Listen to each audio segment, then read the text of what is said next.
Por favor, abra a sua Bíblia em Lucas capítulo 18. Nós vamos ler do verso 35 ao 43. 35 ao 43.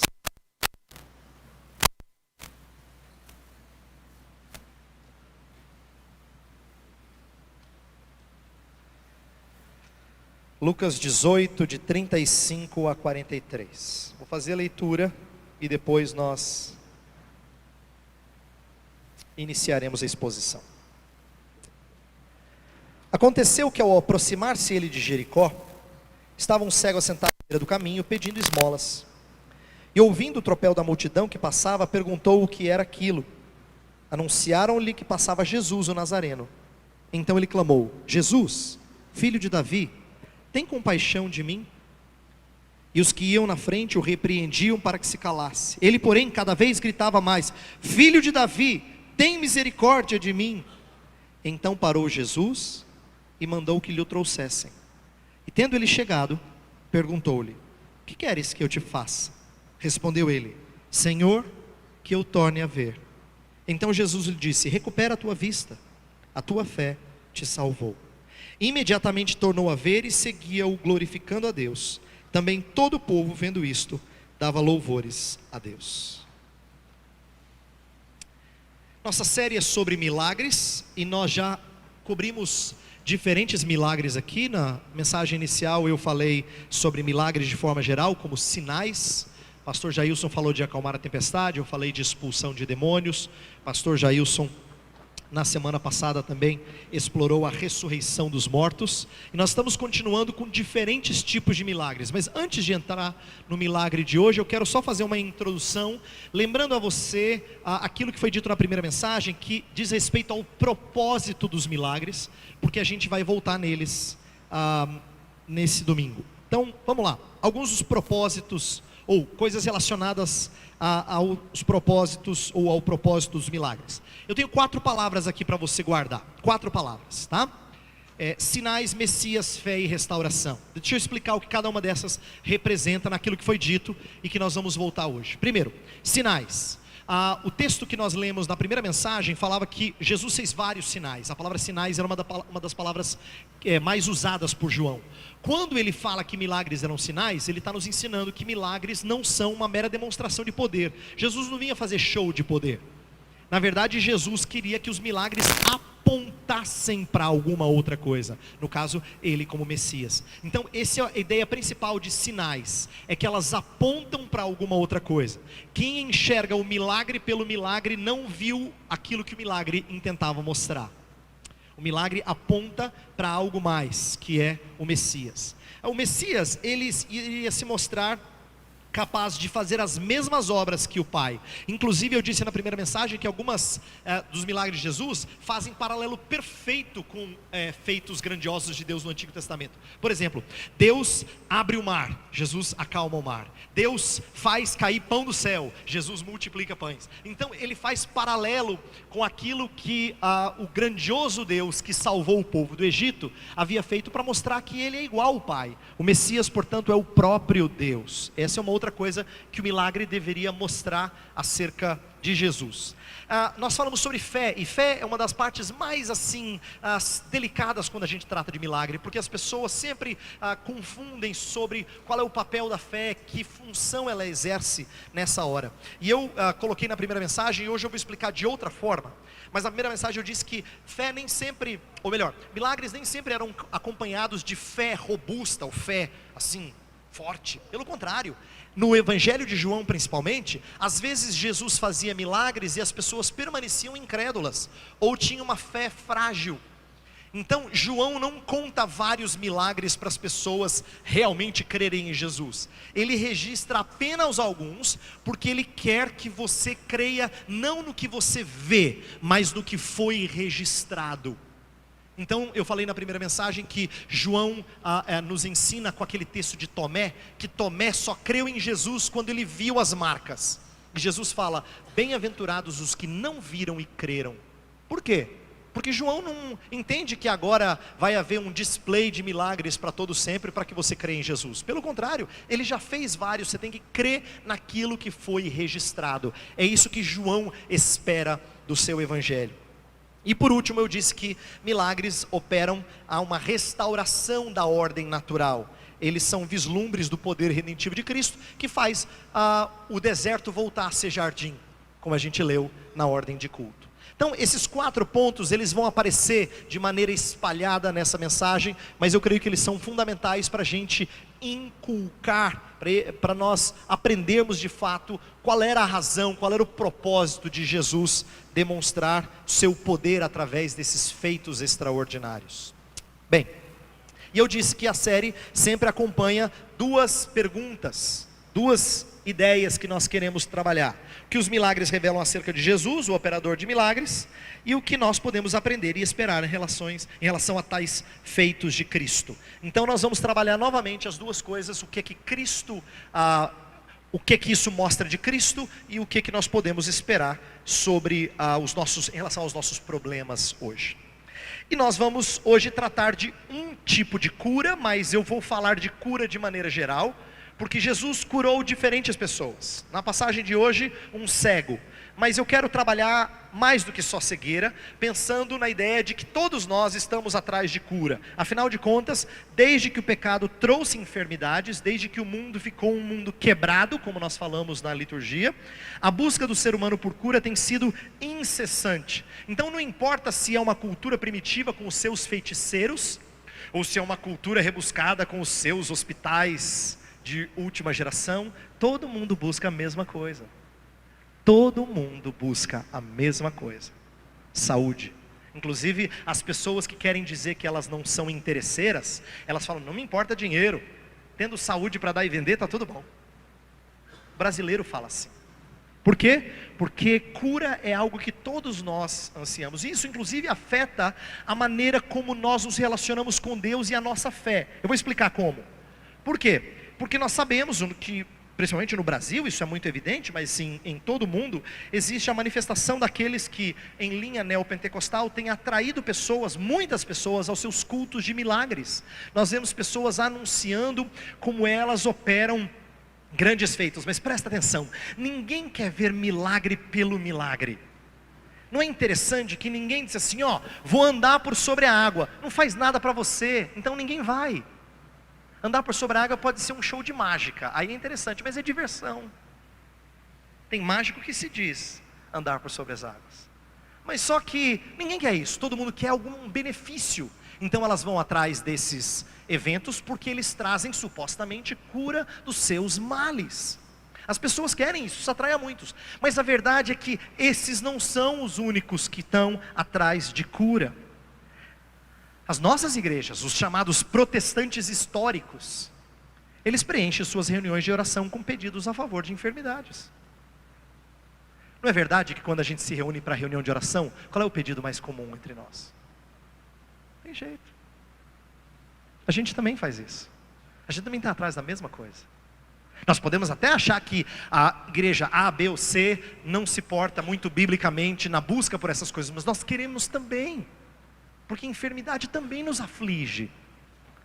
Nós estamos atrás de sempre ter saúde boa. Quando nossos filhos ficam enfermos, a gente fica aflito. Quando os nossos amados têm enfermidades sérias, nós ficamos com o coração pesado. Todos estão atrás de cura. Por isso que eu acho que o sermão de hoje, a mensagem, o milagre de Jesus em especial, tem algumas coisas preciosas a nos ensinar, já que esse é o anseio de todos. Então eu quero resumir a história aqui de Lucas 18, o texto que a gente acabou de ler, a cura do cego lá em Jericó. Vamos trabalhar alguns pontos aqui. Primeiro, no versículo 35 diz assim: aconteceu que ao aproximar-se ele de Jericó, estava um cego assentado à beira do caminho pedindo esmola. É um cego pedinte no caminho da cruz. Deixa eu explicar isso. Jericó era o começo da subida até Jerusalém. E nós sabemos que esse milagre está pertinho do final do ministério de Jesus, antes da sua morte. Ele está a poucos dias de morrer. Então é como se ele estivesse começando a trajetória rumo ao Calvário. Lá ele vai ser primeiro celebrado, naquele domingo de palmas, né? que domingo de Ramos, que ele entra em Jerusalém e as pessoas cantam, mas depois vão dizer crucifica-o e ele vai morrer. Lá ele vai celebrar a Páscoa, e a Páscoa vai ser concretizada pela sua própria morte. Então nós vemos aqui que Jesus está indo para um contexto, para um momento de grande sofrimento. E a gente poderia perguntar assim: Jesus, o que você faria se tivesse só poucos dias restantes? Você já não se perguntou assim? Às vezes as pessoas perguntam, tem até filmes sobre esse tema. O que você faria se você soubesse que você ia morrer dali a poucas semanas ou poucos meses? Se você soubesse que você tinha pouco tempo de vida. Jesus aqui está prestes a morrer, e ele poderia fazer muita coisa. Ele poderia, por exemplo, ensinar os discípulos coisas que eles ainda tinham que aprender. Ele podia fazer outros grandes feitos. Ele poderia pregar outros sermões. Por que ele gastaria tempo com um cego? O texto de Mateus fala que eram 2 cegos. Marcos fala que o cego principal chamava Bartimeu. Mas não importa, por que ele gastaria tempo com isso? E você diz assim: pastor, parece cruel essa pergunta. Não, eu quero que você compreenda a força dela. Jesus está caminhando para o ápice do seu ministério. Ele já curou a dar com rodo, como a gente fala. Ele não precisa fazer mais para mostrar quem ele é. Por que ele faz isso? E aqui eu quero que você tenha um vislumbre de como o Salvador vai mostrar compaixão na cruz. E é isso que o comove a exercer o que ele fez com aquele cego. Compaixão. Lembra que a cruz é marcada por compaixão. Lembra das 3 primeiras palavras de Cristo na cruz? Ele fala: Pai, perdoa-lhes porque não sabem o que fazem. Depois ele fala para um dos ladrões: hoje mesmo estarás comigo no paraíso. Depois ele fala para Maria: eis aí o teu filho. Ele está cuidando, ele está tendo compaixão, embora ele esteja sofrendo as piores dores. No entanto, o nosso Salvador não deixa de manifestar compaixão. Esse cego, chamado por Marcos de Bartimeu, ele conhecia a fama de Jesus. Nos versos 36 a 38 diz que ele ouviu o barulho da multidão chegando, e ele ficava lá pedindo. Por que ele estava pedindo? Porque um cego naquela época não tinha os privilégios de emprego diferenciado para necessidades especiais, não é? Um cego era um pobre, era alguém totalmente dependente de outros. Então ele tinha que ser um pedinte. E como pedinte ele está lá na entrada de Jericó, esperando as pessoas chegarem, passarem. E ele ouve muita gente, fora do comum. O que está acontecendo? Para onde estão indo essas pessoas? Alguém falou assim: é o tal de Jesus Nazareno. Ele conhecia a fama desse Jesus. Então ele começa a clamar para que Jesus o atenda. O verso 38 fala assim: então ele clamou: Jesus, filho de Davi, tem compaixão de mim. Ele sabia quem era Jesus, ele já ouvia e ele tinha esperança. Cristo já havia curado outros cegos. Aí ele clama por compaixão, como eu li no verso 38. E aqui eu quero destacar uma coisa especial. Ele usa um título que só é usado por esse homem em todo o Evangelho de Lucas. Ele aparece um pouquinho, essa expressão filho de Davi, aparece um pouquinho em Marcos, mais em Mateus, mas ela não é uma expressão comum, ela não sai da boca de homens com muita frequência. Mas ela é significativa. Por quê? Porque filho de Davi apontavam para o Messias prometido. Esse cego talvez tinha ouvido tantos feitos de Jesus que ele acreditava que ele era o tão esperado Messias. Eu não estou dizendo que ele sabia que Jesus era literalmente descendente de Davi, e de fato ele era, mas ele esperava mais de Jesus do que simplesmente um curandeiro. A impressão que a gente tem aqui é que ele realmente cria que Jesus era aquele prometido. Tanto é que no versículo 41, quando Jesus pergunta: o que você quer que eu faça? Ele fala: Senhor. Ele reconhece o senhorio. Senhor, que tu me faças ver. Então ele clama por compaixão ao Messias, porque o Messias é aquele que é capaz de fazer essas coisas.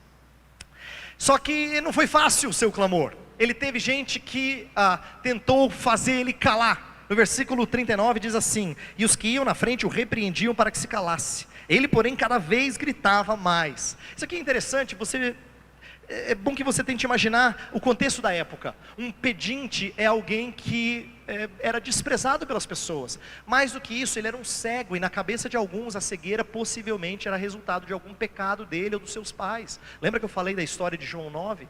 As pessoas raciocinavam assim, até os discípulos raciocinavam assim: Senhor, quem é que pegou? Foi ele ou foi o seu pai? Então esse não era considerado um homem digno, mas ele não se cala, ele grita mais, as pessoas falam, fica quieto, ele fala mais alto. Ele quer ser ouvido porque ele reconhece que esse homem é compassivo. A história continua e Jesus reage aos rogos incessantes, ele manda chamar. Olha lá, versículo 40 fala que ele para, manda que trouxesse e pergunta: que queres que eu te faça? Essa pergunta pode parecer tola, você fala assim: Jesus, não, esse era um homem que passou boa parte da vida dele pedindo dinheiro. Jesus está passando como tantos outros, e ele pergunta: o que você quer pedir? Não, Senhor, para o Senhor eu não posso pedir só dinheiro, o Senhor pode fazer muito mais por mim, eu quero ver. Ele havia pedido dinheiro muitas vezes, a muitos homens, mas esse era diferente. E Jesus testa ali aquilo que ele acredita acerca de Jesus Cristo. Senhor, olha o que ele fala no versículo 31, que eu torne a ver. Do Senhor eu não quero dinheiro, eu quero o que o Senhor tem condições de fazer, e só o Senhor tem condições de fazer, que eu torne a ver. Cristo cura, mas agora vem uma lição importante. Versículo 42, Jesus fala assim: recupera a tua vista, a tua fé te salvou. Jesus cura, mas ele exalta a fé salvadora. Eu escolhi ler o texto a partir da edição Almeida atualizada hoje, porque a NVI ela coloca a tua fé te curou, e ela bota uma notinha embaixo. Por quê? É possível traduzir como a tua fé te curou, mas eu acho que muda o sentido do texto completamente. Por quê? A tua fé te salvou mostra que Jesus está apontando para algo mais significativo do que simplesmente ele acreditar em milagres. A fé desse homem não é uma fé que simplesmente acredita em milagres, é uma fé que acredita em Cristo. Ele viu quem Jesus era uma visão espiritual, e não simplesmente o milagre. Ele viu quem Jesus era para depois ver Jesus, visão biológica, não é? Mas perceba aqui, que quando Jesus exalta a fé, e aqui eu preciso ser claro, Jesus não está dizendo que é a fé que cura. Jesus não está dizendo que é a fé que cura. Na verdade, essa é uma das coisas mais mal entendidas acerca dos milagres. Fé não é geradora do milagre, ela é simplesmente um instrumento de apropriação de uma bênção mais completa. Por que eu estou dizendo isso? Eu vou explicar daqui a pouco na mensagem, mas eu já vou adiantar. Nem sempre Cristo curava aqueles que criam. Não é verdade que cura vinha só para quem cria. E nem sempre Jesus usava essa frase, a tua fé te salvou. Mas quando ele usava, ele quer dizer algo mais do que simplesmente recebeu a cura. Ele queria dizer que esse homem havia tido seu relacionamento com o seu Criador restaurado. Aqui nós estamos falando de saúde espiritual e não simplesmente de saúde física. Nós vamos aprender como é importante isso nessa história. Então o remido, depois que ele é curado, o que ele faz? Ele segue a Jesus. Olha o verso 43. Imediatamente tornou a ver e seguia-o, glorificando a Deus. Aqui o seguir é próprio de quem é discípulo. Ele não segue a Jesus por causa de milagres. Tem histórias em que as pessoas estão atrás de Jesus por causa dos milagres. Por exemplo, quando Jesus multiplicou os pães em João 6, mais adiante eles continuam seguindo Jesus. Jesus fala assim: vocês estão me seguindo porque vocês querem encher a pança, vocês querem comida, busquem outro pão que vem do céu. Isso que é importante. Mas nem sempre os homens entendiam. Esse não precisa de mais milagres. No entanto, ele continua seguindo a Jesus. Por quê?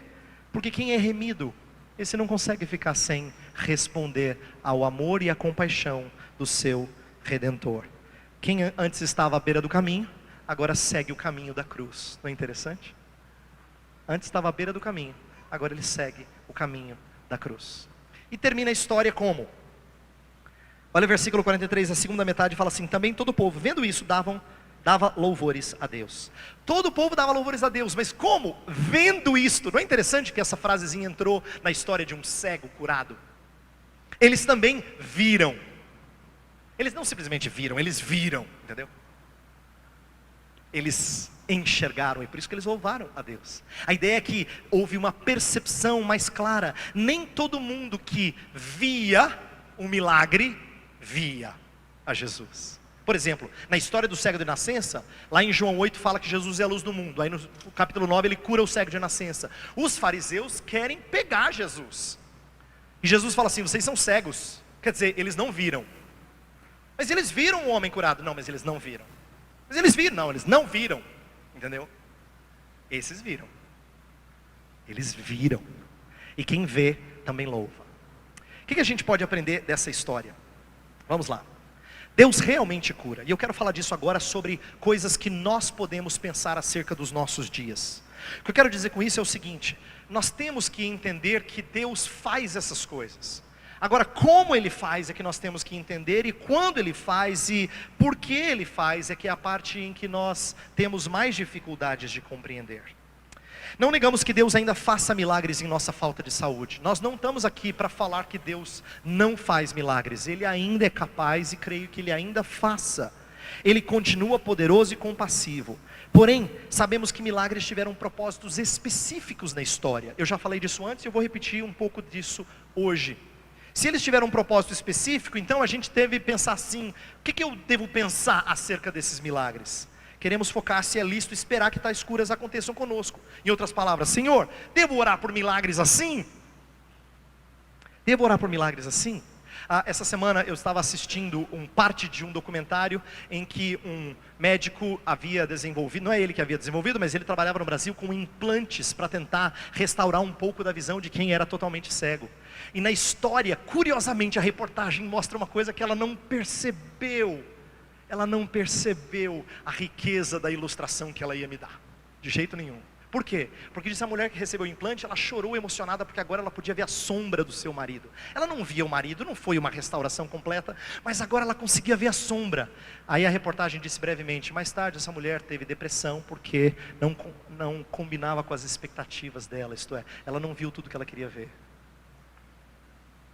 Ela não viu tudo que ela queria ver. É verdade. As pessoas têm expectativas e nem sempre a medicina consegue satisfazer. E nem sempre essas igrejas e as suas supostas curas conseguem satisfazer. Porque nós não somos satisfeitos com coisa pequena. Deus tem coisa muito maior para nos dar. E nós temos que aprender nessa mensagem o que é que Ele quer que nós enxerguemos. Deixa eu falar dos apóstolos de ontem e de hoje, porque aqui a gente vai mexer um pouco nos propósitos. Nós sabemos que no passado, Deus escolheu alguns homens com propósitos específicos de estabelecerem a igreja, de serem o fundamento, de serem os instrumentos para escrever a Bíblia Sagrada, não é? Cartas, evangelhos e assim por diante. Mas ao fazerem isso, eles deixaram um legado importante. E muita gente hoje gostaria de fazer as mesmas coisas que ele. É por isso que homens se intitulam apóstolos nesses nossos dias. Só que eu vou colocar de maneira bem clara o porquê que Deus fez com que apóstolos fizessem milagres de curas também. Vamos lá. Os apóstolos demonstraram dons de curar para ratificar seu chamado especial de estabelecer a igreja. Em 2 Coríntios 12, 12, eu vou pedir para você abrir, eu vou ler só esse texto. 2 Coríntios 12, 12.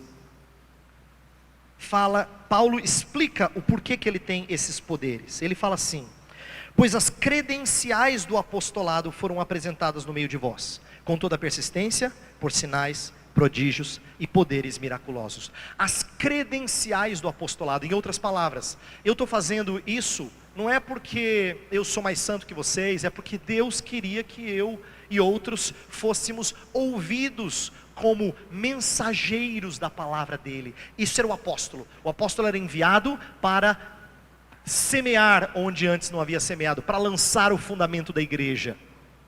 Tanto é que em Efésios 2:20 fala que a igreja está fundamentada sobre os apóstolos e profetas. Então eles receberam dons para ratificar, não para que eles fossem vistos como poderosos, mas para que as pessoas dessem ouvido à sua palavra. Inclusive, eu estava lendo alguns livros que falavam assim, que no livro de Atos tem cerca de 10 milagres registrados. Não é muito, mas tem um monte de sermão e ensino. Porque o livro de Atos não é sobre milagre. O livro de Atos é para que você acredite que aqueles homens que tinham um poder especial, eles vinham para falar de Deus.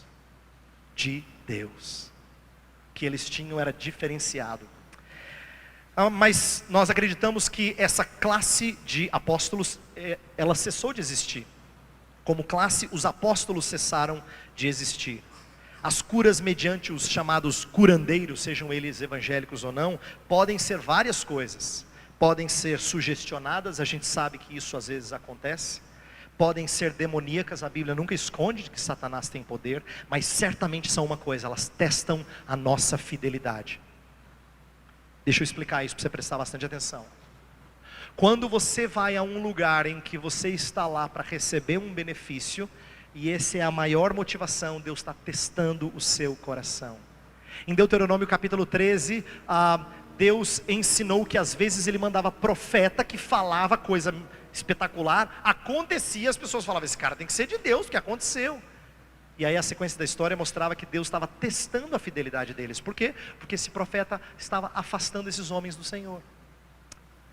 A verdade é que muitos que estão atrás dessas curas não crescem no amor por Jesus. Elas crescem no anseio por vida boa. E isso é uma grande evidência de que eles estão sendo testados e reprovados na sua fidelidade ao Senhor. Por isso nós não podemos ir atrás disso. Nós não podemos ir atrás disso. E inclusive eu quero mostrar para você agora uma coisa que normalmente escapa o entendimento das pessoas, elas não prestam atenção nisso, melhor dizendo. Presta atenção na soberania de Cristo com respeito aos milagres. Veja só. Primeiro, Jesus foi soberano nos lugares que Ele visitou. Onde é que Jesus serviu como um milagreiro, como alguém capaz de curar? Num pedacinho pequeno de uma terra minúscula. Uma porção pequena, relativamente pequena da Palestina. Região pequena comparada às outras muitas nações gentias ao redor do mundo. Portanto, Jesus foi soberano no lugar que Ele escolheu. Ele poderia ter feito um chuveiro de cura? Poderia, mas Ele não fez. Ele não fez. Ele escolheu lugares específicos. Jesus também mostrou a soberania nas pessoas que Ele curava. Nas pessoas que Ele curava. Cristo curou algumas centenas, talvez alguns poucos milhares, só que na época estima-se que só na Palestina tinha cerca de 3 milhões. Se a gente for tentar contar quanto que tinha no mundo, era muito, muito mais. O que Jesus curou? Uma fração apenas. Jesus não fez toda a bondade possível que nós esperaríamos. Portanto, a soberania dele mostra muitas vezes que Ele faz o que Ele quer, quando quer a pouca gente, proporcionalmente falando. Mas tem mais. A soberania dele pode ser vista nas condições exigidas. As condições exigidas. Olha que interessante. A soberania de Cristo nas condições exigidas, o que eu quero dizer é o seguinte. Jesus nem sempre curou discípulo.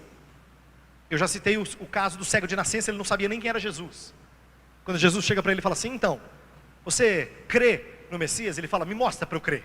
Ele nem sabia quem era Jesus. Ele nem tinha ouvido a fama de Jesus. Então Jesus curou alguém que não seguia a Ele. Jesus também curou pessoas que não demonstravam crer e serem fiéis a Ele. Por exemplo, na cura dos 10 leprosos, está em Lucas 17, lembra que 9 não voltam para agradecer a Jesus, e o único que volta é samaritano, para a vergonha dos judeus.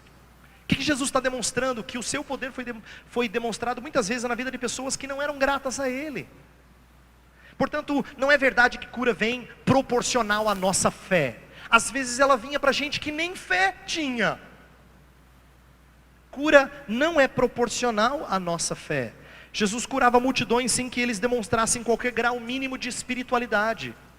Então presta atenção, o que a gente aprende com isso? É que Jesus não cura de acordo com o que as pessoas aí fora estão ensinando. Dependendo do grau da sua fé, de quão espiritual, de como você tem seguido a Jesus, Ele há de recompensar e honrar a sua vida. Não é verdade. O seu ministério é uma prova de total soberania. Às vezes Ele curava quem não era grato a Ele, e às vezes Ele não curava quem era enfermo. O próprio apóstolo Paulo, que foi capaz de curar pessoas, mandava outros tomarem remédio. Falava de aflições que A, B ou C sofria. Pedia que orassem pela sua saúde. Portanto, nós vemos a soberania de Deus e a soberania da sua graça e dos seus propósitos nos milagres também. Então, o que a soberania nos ensina? Ela nos aponta para um propósito na história. Por que Jesus fez milagres e curas? Porque Ele queria revelar a sua messianidade. E agora que vem o que nós aprendemos em Cristo. Duas coisas muito importantes, e eu coloquei elas em ordem, porque elas têm prioridade. A primeira e mais importante é que Jesus fez esses milagres porque eles revelam a sua messianidade. Dar vista aos cegos era evidência de Messias. Lembra quando João Batista estava na dúvida, será que o Senhor é aquele ou vem outro? Bateu uma dúvida, tem João Batista, que era um discípulo honrado de Jesus. E Jesus falou assim, João, ele mandou falar para os servos de João, João, os cegos vêm, João. Você lembra da passagem lá de Isaías 35, Isaías 61, os cegos vêm. E ele fala, os coxos andam e outras coisas mais, não é? Para mostrar que isso era parte. Mas Jesus sempre procurava curar aquilo que era impossível aos homens. E ele precisava confrontar a incredulidade dos seus contemporâneos. Por exemplo, naquela história em que os amigos do paralítico cavam um buraco no teto e aí abaixam para que o paralítico chegasse junto de Jesus, que era cercado por uma multidão. Naquela hora existe incredulidade, porque Jesus fala, estão perdoados seus pecados. Aí eles começam a falar entre eles assim, quem é você para perdoar pecados? Isso é coisa de Deus. Aí ele diz, está certo, é coisa de Deus. Então para vocês crerem que eu sou Deus, levanta, toma o teu leito e anda. Jesus não fazia showzinho, ele estava tentando mostrar quem ele era. Por isso que ele nem sempre faz milagre, e não faz o tempo todo. Porque o que ele fez basta para que nós creiamos quem ele é. Inclusive, eu coloquei aqui que o número singular em relação ao Antigo Testamento e aos apóstolos mostram que ele era singular. Eu li um autor que fez uma estatística interessante. Se você olhar para todo o Antigo Testamento, são milhares de anos de história, né? Nós temos aí por volta de 50 milagres registrados. Se você olhar para o livro de Atos dos Apóstolos, que dura décadas, e vários homens, você tem uns 10 milagres registrados. Só nos 3 anos de Jesus tem 35 ou mais. Alguma coisa fora do comum estava acontecendo. Choveu o milagre naquela época. Choveu o milagre. Por quê? Porque ele era singular. A intenção não era estabelecer um padrão. Nós não vamos atrás de milagres na mesma intensidade que elas aconteceram, porque Jesus não veio tirar todas as enfermidades. Ele foi soberano onde ele passou, em quem ele atingiu. Inclusive, quase sempre ele curava pessoas que estavam próximas dele. Ele tem 2 casos em que ele cura alguém distante, mas ele não lançou bênção para outro país, muito longe. Não, ele curava quem estava próximo dele. Tem um ensinamento importante aqui. Ele quer que nós nos aproximemos dele. Essa era a intenção restauradora de Jesus Cristo. Inclusive, esse aponta para o segundo aspecto. Cristo, os milagres de Jesus revelam a sua compaixão. No caminho da cruz, ele transbordava misericórdia. Eu gosto muito da expressão que está em Mateus, da mesma história. Em Mateus fala que quando os cegos clamaram, filho de Davi, tem misericórdia de nós, 2 cegos. O texto fala assim, condoído, Jesus tocou os olhos. Condoído, você consegue imaginar o Salvador condoído? Ele teve compaixão porque doeu nele o mundo quebrado e a cegueira daqueles homens. Jesus então, mesmo caminhando para a sua maior dor, ele transborda graça e misericórdia.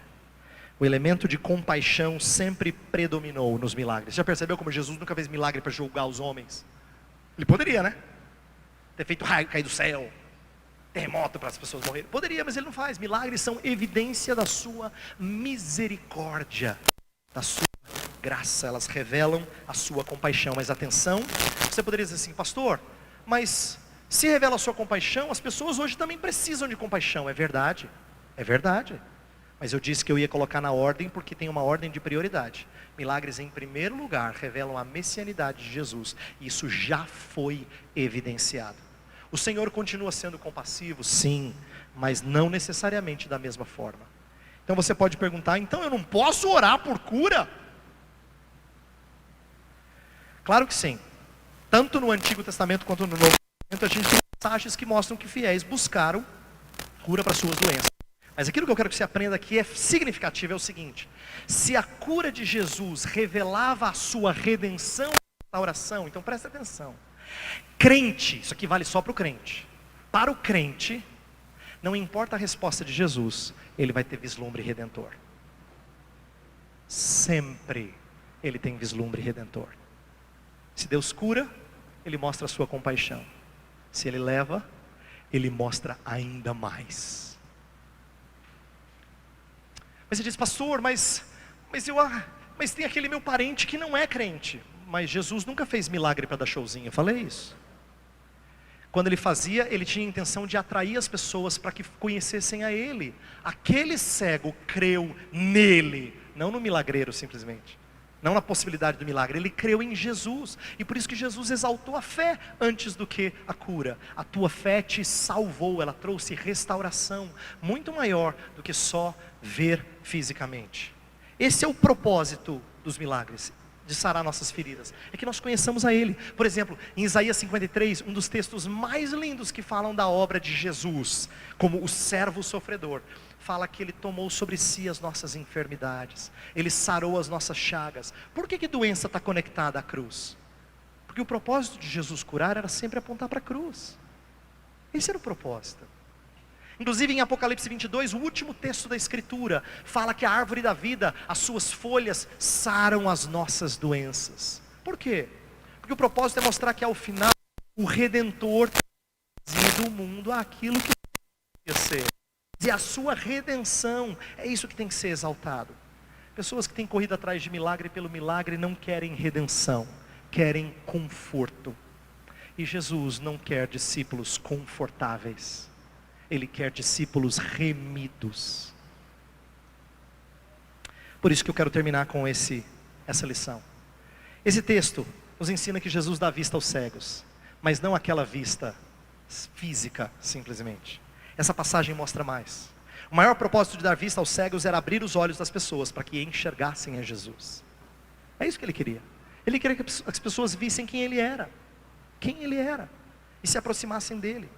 E nós ainda carecemos disso. Eu quero que você compreenda que essa história não é só para a gente olhar e falar assim, então, Jesus fez no passado, que legal, né, pastor? Seria tão legal se ele fizesse hoje, mas pena que ele não faz. Não é isso. Na verdade, nós precisamos da maior bênção dessa história, ainda, hoje. Todas as vezes que você vai pregar, ensinar a palavra, ou ouvir a palavra, você devia orar assim, Senhor, eu preciso ver. Abre os meus olhos. Eu ainda preciso ver. Nós precisamos disso. Nós ainda carecemos de Cristo e de seu Espírito para que vejamos com olhos espirituais as realidades eternas. Então que o seu anseio, meu anseio, seja ver mais de Cristo. Conclusão. Primeiro, Salvador é inimitável. Não vá atrás de homens que tentam fazer igual Jesus faz. Ele é inigualável. Ele foi singular. Quem tenta fazer o que ele fez é falso Cristo. E por isso é anticristo. Ele era singular. Tanto era singular que João falou assim, ele fez muitos outros milagres, mas esse eu registrei só para você crer que ele era o Filho de Deus. Inimitável.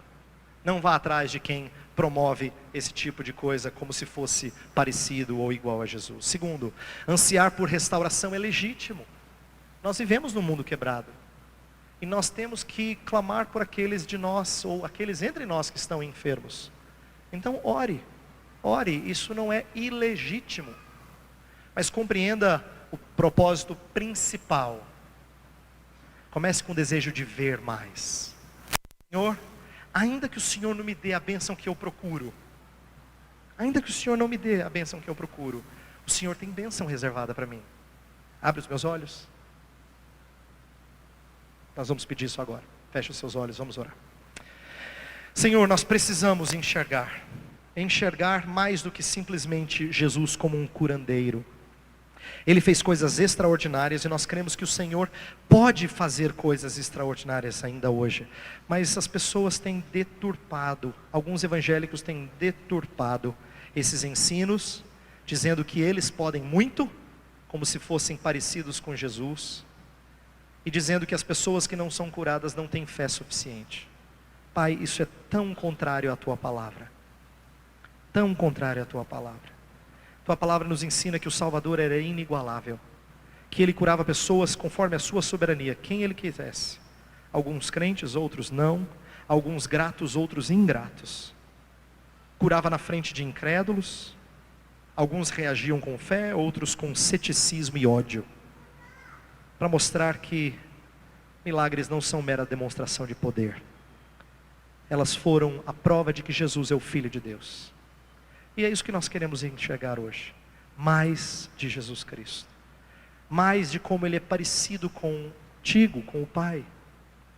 Senhor, faz-nos ver mais a Cristo Jesus como nosso Redentor. E faz-nos aproximar dEle sempre, sempre, pedindo que Ele tenha compaixão de nós. Certos de que se Ele não atender nesta vida, Ele certamente atenderá na vida por vir. Então que nós busquemos a sua compaixão e esperemos na sua soberania. Oramos em nome dEle. Amém.